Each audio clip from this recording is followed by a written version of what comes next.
네, 안녕하세요. 오늘 저는 여러분과 입양에 관한 이야기를 나누러 온 김경아입니다.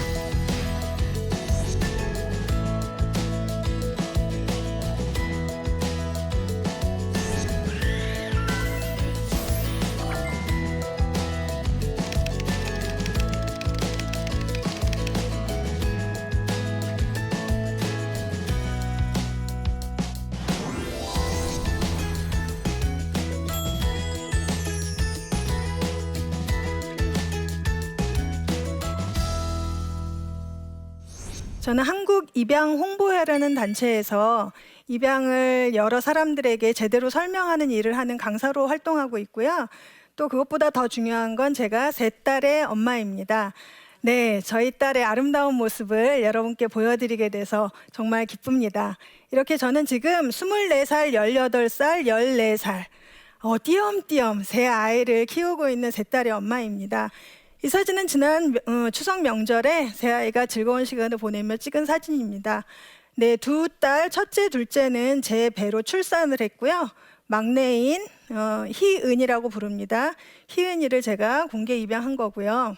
네, 희은이는 이제 자기 입양 사실을 잘 알고요. 엄마가 이렇게 여러 군데에 가서 자기 입양 사실을 얘기하면서 어떤 스토리를 자기와 겪어왔는지를 얘기하는 걸 잘 알고 있습니다. 그리고 이제 아이가 점점 커가니까 사진 하나 쓰는 것도 허락을 받고 써야 하고요. 네, 희은이는 자기 입양 사실을 자기 친구들에게도 설명할 수 있을 정도로 입양에 대해 잘 받아들이고 이해하고 또 입양의 아름다움을 전하는 일을 함께 하고 있습니다. 네, 제가 이제 입양을 했다고 하면 가장 많은 질문이 아니 딸이 둘이나 있는데 왜 입양을 해갖고 아이의 수를 늘렸냐 이런 얘기를 많이 질문을 하시는데요. 사실 저는 대학교 1학년 그러니까 19살 때 류마티스 관절염이라는 지병을 갖고 있어서 결혼을 하고 또 출산을 두 아이 하는 것이 참 힘든 일이었습니다. 육체적으로도.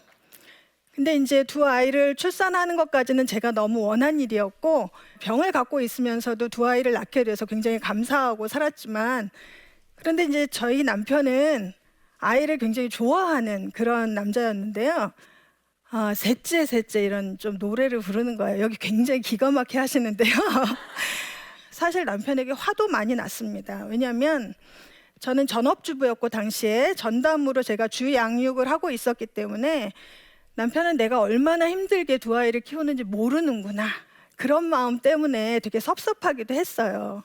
그래서 저는 아이를 낳는 거는 제 인생엔 더 이상 없는 것이라고 딱 마음을 먹고 있었을 때 남편 입에서 먼저 입양이란 단어가 나왔습니다. 여러분들 이제 TV 프로그램에 시사 다큐멘터리나 우리 사회의 문제점을 다룬 프로그램을 보실 때 혹시 여러분은 가장 마음 아픈 어떤 소재가 있습니까? 저는 그런 우리 사회 문제를 다루는 TV 프로그램을 볼 때 아이들이 방치되거나 학대당하거나 혹은 보육시설에 지내거나 이런 걸 보면 이제 제가 엄마이기 때문에 더 그랬겠지만 정말 견딜 수 없이 힘든 마음이 있었어요. 제가 책임질 수 있는 일도 아니었는데 왜 아이들이 저런 고통을 당해야 하는가 하고 아픈 마음이 있었어요. 그래서 아이들은 다 가정 안에서 부모의 독점적인 사랑을 받으며 커야 하는데 우리나라에 여전히 저렇게 보육시설에서 지내면서 방치되고 또 당하는 아이들이 많다는 거를 이제 알게 되면서 이제 제 마음에 나는 가만히 있어도 되는가 하는 생각이 들었죠. 그리스도인들이 이제 고민하면 기도라는 걸 하게 되는데요. 기도를 하고 또 주일날 예배를 드리고 큐티를 하고 그럴 때마다 하나님이 저한테 지속적으로 같은 문장이나 단어를 얘기를 하셨는데 경아야 너가 입양을 하든 안 하든 너의 구원의 여부와는 상관이 없고 너가 입양을 안 해도 난 널 사랑할 텐데 너가 자원해서 기쁘게 헌신하면 나도 너무 기쁠 것 같아. 이런 말씀이었어요. 당시에 큐티와 예배와 모든 기도 중에 주셨던 말씀들이 다 그런 하나의 맥락 하에서 계속 얘기가 들리는 거예요. 자원해서 드리는 헌신, 그걸 하나님이 기뻐하신다. 이 말씀 앞에 이제 계속 신앙생활을 해왔던 저로서는 고민하지 않을 수가 없었고요. 그러면서도 제 마음에는 사실 더 이상 아이를 키우고 싶진 않았어요. 또다시 육아의 그 어려움, 그런 거 겪고 싶지 않았거든요. 그러던 중에 한 가지 사건이 일어납니다. 저희 남편은 이제 캠퍼스 선교단체 간사를 하고 있는데요.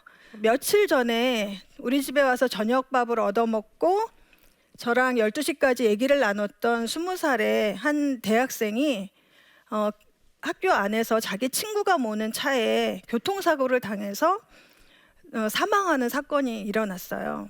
제가 연락을 받고 응급실에 갔을 때 서울에서 이제 부모님이 내려오셔야 사망 선고를 할 수 있다고, 그래서 그 아이가 이제 20살의 그 여대생이 제 앞에 누워 있었고 저는 살아 있었어요. 근데 얘는 엊그저께 저희 집 와서 저랑 제밥을 맛있게 먹고 얘기를 나눴던 아이였는데 굉장히 느낌이 달랐어요. 저보다 나이 많은 사람이 돌아가시는 거는 경험을 했지만 이거는 뭔가 굉장히 잘못된 일이잖아요. 어떻게 이런 일이 있을 수가 있나요? 하나님께 얘기하면서 사실은 제가 제 인생에 대해서 어떤 회의감이라기보다는 성찰 이런 걸 하게 됐어요.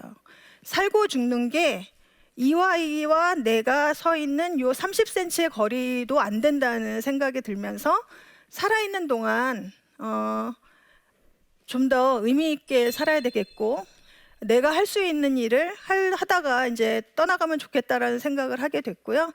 그 당시 저에게 가장 이슈가 이제 하나이를 입양으로 가족을 만들어 주는 그것이었기 때문에 그날 그 아이가 죽은 날 저는 밤을 새고 이제 결정을 하게 되었습니다.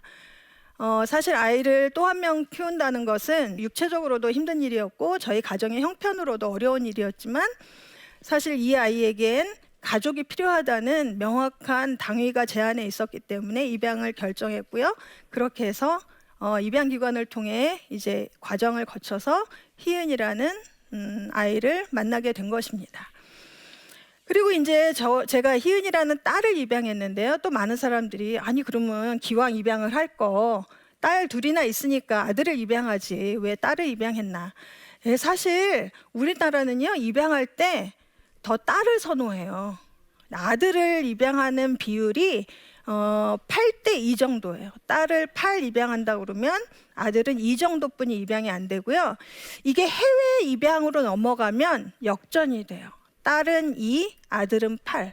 그러니까 우리나라 안에서 우리나라 아들이 입양이 잘 안 되니까 해외로 더 많은 남자 아이들이 입양되는 겁니다. 사실 이런 현실을 입양 전에 알았기 때문에 아들을 입양하려고 마음을 먹었었어요. 근데 시간이 흐르면서 제가 딸만 키우다가 아들 키울 자신이 좀 없더라고요. 그래서 이제 같은 성별이면 아이들끼리 더 친해지는데 좋겠다 생각해서 딸을 입양한 건데요. 사실 저는 이제 신생아인 딸을 입양했어요. 그렇기 때문에 입양 가족들 앞에 가면은 저 같은 사람은 입을 다물어야 돼요. 왜냐하면 소위 가장 편한 입양을 한 셈이거든요. 이제 큰 아이들, 특히 입양이 잘 안 되는 아들을 입양한 부모들이 입양 가족 사이에서는 더 이렇게 점수를 많이 얻습니다. 그래서 딸을 입양할지 아들을 입양할지는 그냥 입양 가족의 가족의 이제 결정할 문제지. 뭐 어떤 가족은 딸이든 아들이든 결정하지 않고 가면 입양기관 선생님들이 이 가족의 여러 면을 다 고려해서 아이를 추천하기도 합니다.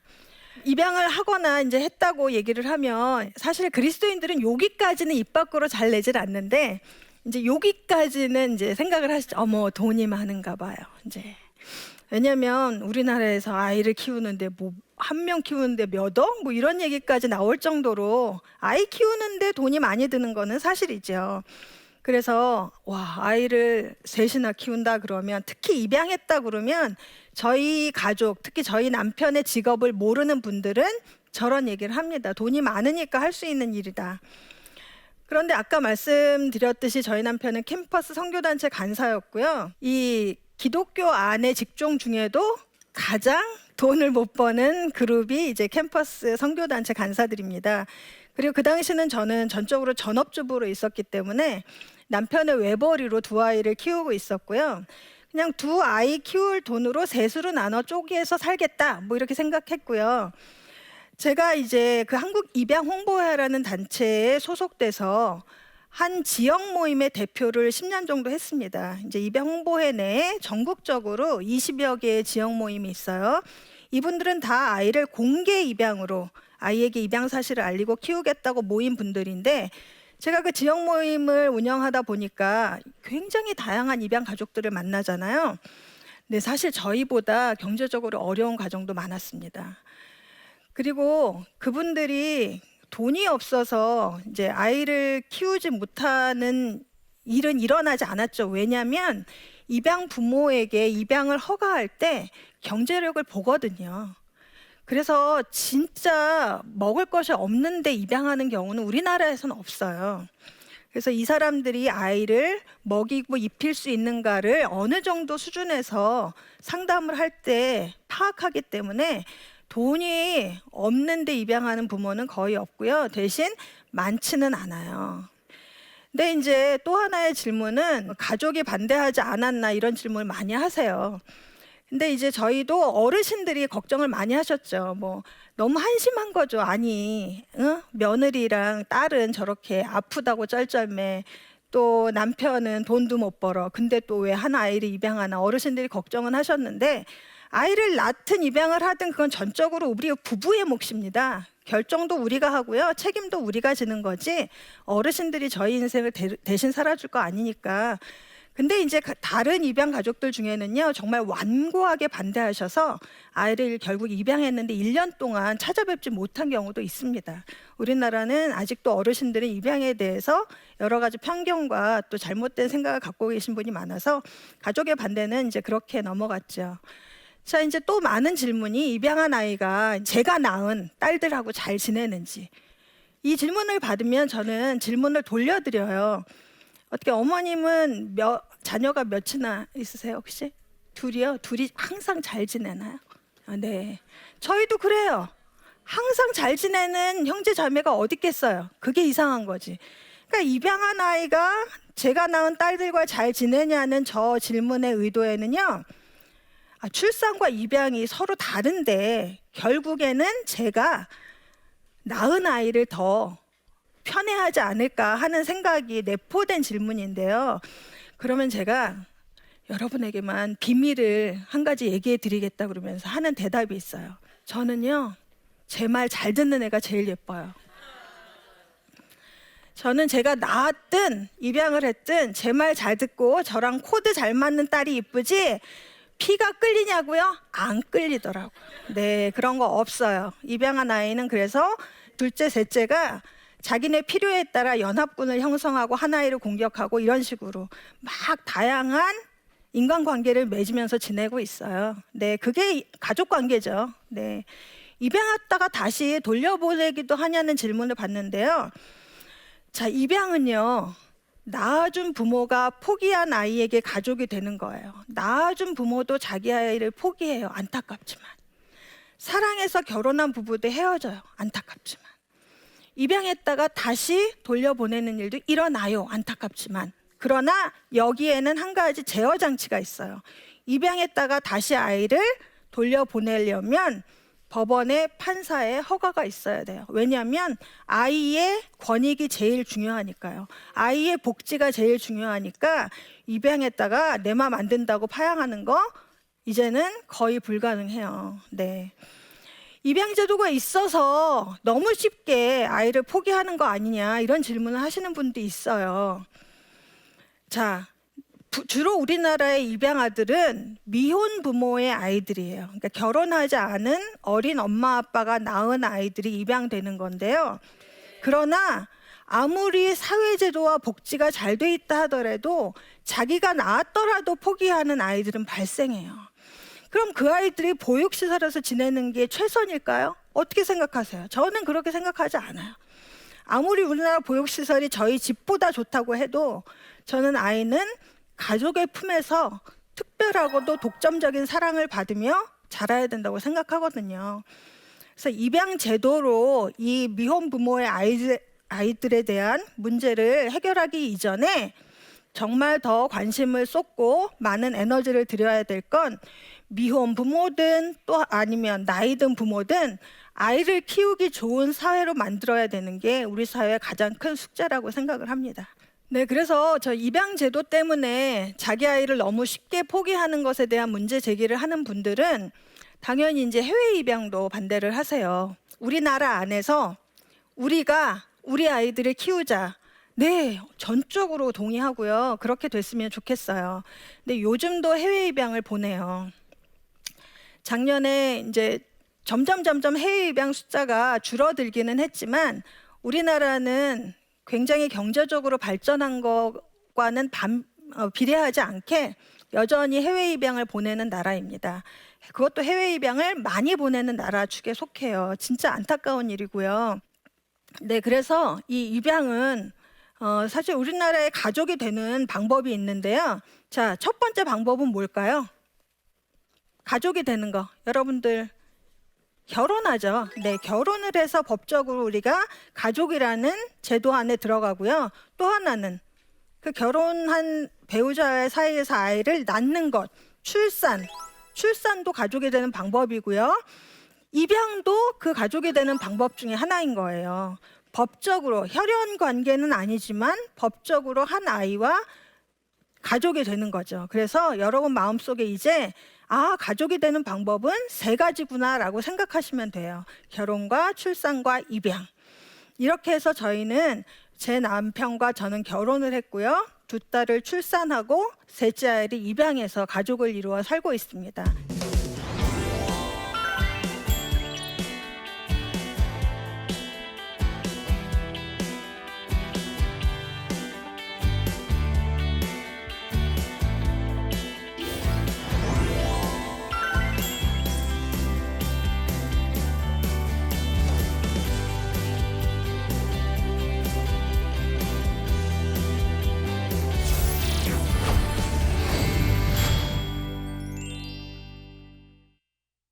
네, 강의를 들은 후에 이제 몇 질문이 올라와서 제가 질문에 좀 답을 하는 시간을 갖겠습니다. 아이를 낳지 않으면 모성애도 없을 것 같은데 어떻게 아이를 사랑하시나요? 라는 질문이 있네요. 자, 이제 아이를 사랑하는 것이 모성애뿐인가? 우리가 한 인간을 사랑할 때 남편을 모성애로 사랑하진 않잖아요. 그러니까 사랑의 종류도 굉장히 여러 가지고 또 낳는다고 모성애가 저절로 생기는 게 아니라고 봤을 때 사실 한 인간을 사랑한다는 건 이 모성애가 아닌 다양한 방식의 사랑으로 표현될 수 있는 것 같아요. 저는요, 사실은 무슨 이렇게 감정적으로 충만한 그런 사랑을 하는 사람은 아니고요. 저는 책임감이 강해요. 책임감이 강한 것도 사랑의 표현이고요. 그리고 성실해요. 저는 아이들 이제 밥 해주는 거 그런 거 별로 안 힘들거든요. 그런 거 힘든 엄마들도 있잖아요. 그럼 모성애 없는 건가요? 아니잖아요. 네, 이런 식으로 아이를 낳아서 모성애가 생기는 것도 아니고 낳지 않았다고 이 아이를 사랑하지 않는 건 아니에요. 제가 2아이를 낳아보고 희은이를 입양했지만 그리고 희은이는 사실 신생아 입양을 한 거기 때문에 거의 뭐 이렇게 애착을 형성하는데 큰 문제는 없었어요. 근데 이제 큰 아이를 입양한 입양 가족들도 제 주변에 많이 있거든요. 뭐 4살, 5살. 이제 몸은 어느 정도 커서 자기 앞가림은 하지만 말이 완벽하게 서로 의사소통이 안 되는 경우에 어려움을 겪죠. 상상을 해보세요. 이 아이는 보육시설에서 4, 5년을 지냈고 거기서 누군가와 정을 나누며 살고 있었는데 이 아이를 입양해서 우리 가족이 된다 그러면 아마 그만큼의 세월이 걸릴 거예요. 익숙해지려면. 네, 그래서 이렇게 나이 든 아이를 입양하는 경우는 서로 친해지는 기간을 가진 후에 입양을 완료해요. 그러니까 무작정 넌 입양돼야 돼. 그것이 너에게 최선이야. 라고 해서 아이를 옮겨오진 않는다는 거죠. 그래서 우리가 아이를 돌보고 사랑할 때 가장 핵심인 모성애가 아닌 인간애라고 생각해요. 인류애라고 생각하고요. 특히 아이들은 돌봄이 없으면 사실 굉장히 무력한 존재예요. 그런 작은 인간에 대한 큰 인간으로서의 예의, 이것이 사랑이라고 저는 생각을 합니다. 또 다른 질문은요. 입양을 한 후 정말 잘한 선택이었다고 생각한 적은 언제였는지 궁금합니다. 저는 희은이 입양해서 그냥 세 딸의 엄마로 평범하게 살고 있는데 주변에서 입양에 대해서 잘못 알고 있는 사람들이 많았고 저는 별로 그런 일을 안 겪었는데 다른 입양 가족들이 다른 사람들의 말 때문에 너무 많은 상처를 받았어요. 그리고 그건 대부분 입양에 대한 오해 때문에 벌어지는 일이었고 그래서 안 되겠다. 입양이 어떤 건지 제대로 가르치자. 그러면 많이 제대로 알려주면 사람들 생각이 바뀌지 않겠냐. 그래서 하게 된 게 이제 희은이 어린이집 가게 되면서 제가 입양교육 강사 과정을 밟아서 가르치는 일을 하게 된 거예요. 이러면서 사실 숨겨져 있던 제 재능을 발견했고 그래서 이제 입양 전문가가 된 거죠, 사실은 제가. 그래서 입양을 궁금해하는 사람들에게 입양에 대해서 알려주고 또 입양에 하고 싶다는 생각을 가진 사람들을 제가 저희 집으로 불러서 막 밥 먹여가며 이제 왜 입양이 중요한 것인지, 왜 한국 사회에 필요한 일인지를 역설을 하게 됐죠. 물론 제 밥 얻어먹고 입양 안 한 사람이 5,000명하고도 12강주리가 넘지만 네, 그래서 입양의 필요에 대해서 알리는 일을 하게 된 거죠. 뭐 그거는 이제 희은이 입양하면서 제가 예상치 않았던 하나님이 계획하셨던 한 과정이었던 것 같아요. 근데 이렇게 일강에서는 입양이 가족이 되는 방법이고 입양을 사람들이 왜 생각을 하며 또 한국에서 입양을 할 수 있는 자격과 조건 또 해외 입양에 대한 생각, 입양 전반에 관해서 살펴왔습니다. 네, 강의 들어주셔서 정말 감사합니다.